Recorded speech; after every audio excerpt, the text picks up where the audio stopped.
this week, Donald Trump said out loud from the Oval Office what no American president has said in 80 years. Spain has been very, very uncooperative, and so has UK. Now, the second one is shocking, but this is not the age of Churchill. I will say the UK has been very, very uncooperative with that, and they ruin relationships. It's a shame. But the president didn't just publicly trash Britain from the Oval Office. He outflanked Britain's chaos operation in the Strait of Hormuz. When Lloyd's of London announced it was terminating insurance for Gulf shipping, a move which could throw the world economy into chaos, President Trump ordered the United States Development Finance Corporation to step in and provide that coverage. And he put the Navy on notice to escort tankers through the strait. What you're watching is an American president who doesn't need Britain's permission to strike Iran and doesn't need Britain's insurance markets to keep the world's oil moving. 300 years of Crown control over that choke point broken in a single day. Now, if you've been watching the news this week, you're being told America is stumbling into another Middle Eastern quagmire, that it's going to be a perpetual war, economic chaos, and it's a president who doesn't know what he's doing. That's the drumbeat from the same people who cheered on every British-backed regime change operation of the last 30 years. I'm Susan Kokinda. I've tracked how the British have used Iran as a trigger for economic and strategic chaos since the days of the gas lines, and I've watched every president since Jimmy Carter let it happen, until now. So if you want to keep up with this historic change, hit those like, subscribe, and share buttons so we can stay in touch and expand our reach. So here's what we're going to be covering today. First, Donald Trump's very public rupture with Britain, which is not just on the issue of Iran. Second, why Trump's move against Lloyd's of London is one of the most consequential economic strikes in this entire fight. And third, how Iran's attacks on its own Gulf neighbors handed Trump a sovereign nation coalition that the old imperial system was designed to prevent. So let's go back to the Oval Office. The trigger was Iran. Britain blocked the United States from using Diego Garcia and British Air Force bases for the opening strikes of Operation Epic Fury. Trump had to reroute missions, adding hours of flight time. So when he sat down with German Chancellor Merz on Tuesday, he didn't hold back. I'm not happy with the UK either. That island that you read about, the lease, okay, he made it for whatever reason, he made a lease of the island. Somebody came and took it away from him. And it's taken 3-4 days for us to work out where we can land there. It would have been much more convenient landing there as opposed to flying many extra hours. So we are very surprised. Despite the fact that Britain relented on March 1st and allowed the U.S. limited use of its bases for defensive purposes, Prime Minister Keir Starmer drilled down on Britain's opposition to Trump's actions in Iran, speaking to Parliament. We all remember the mistakes of Iraq, and we have learned those lessons. Any UK actions must always have a lawful basis and a viable, thought-through plan. I say again, we were not involved in the initial strikes on Iran, and we will not join offensive action now. He said, "We all remember the mistakes of Iraq." That is pretty rich coming from the land of Tony Blair. But then the Prime Minister dutifully reported the talking point, which came from the Empire's think tank Chatham House a few days ago. He said, "This government does not believe in regime change from the skies."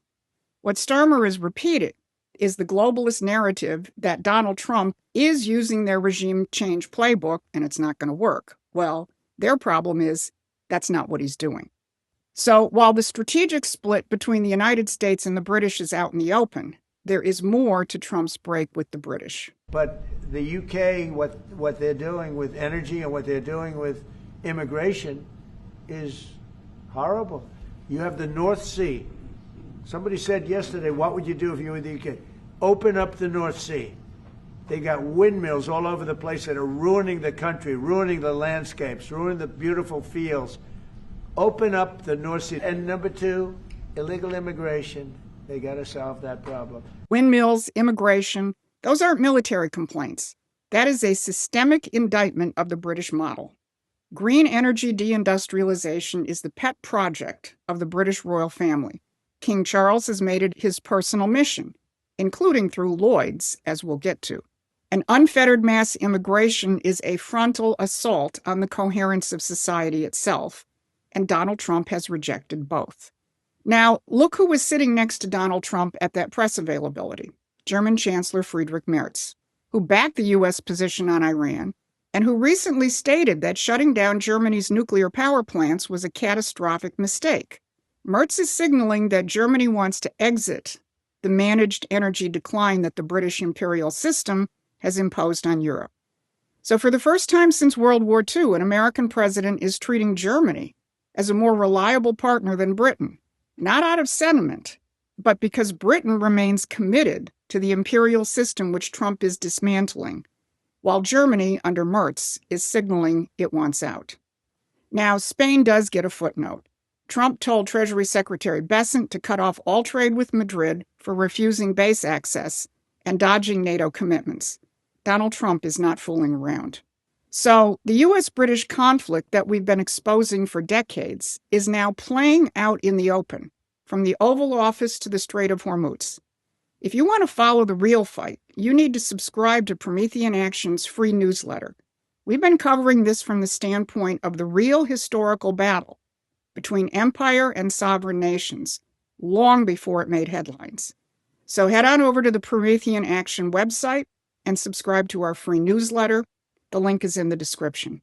And on the very same day that Trump lowered the boom on Britain, he took direct aim at one of the oldest financial instruments of British imperial power. On Monday, March 2nd, leading ship insurers, including Lloyd's of London, announced they were canceling war risk coverage for the Strait of Hormuz and adjacent waters. 1/3 of the world's oil flows through that strait. Without insurance, no tanker moves. Without tankers, the global economy starts to tremble. The Strait of Hormuz isn't just a shipping lane, it's the jugular of the global energy economy. And Lloyd's of London has been the gatekeeper for 3 centuries, deciding who gets coverage and who gets shut out. Now, don't take my word for it, take theirs.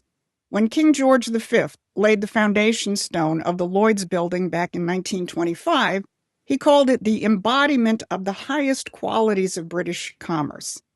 And he said that Lloyd's services, quote, all maritime peoples who are in peace and amity with the British Empire.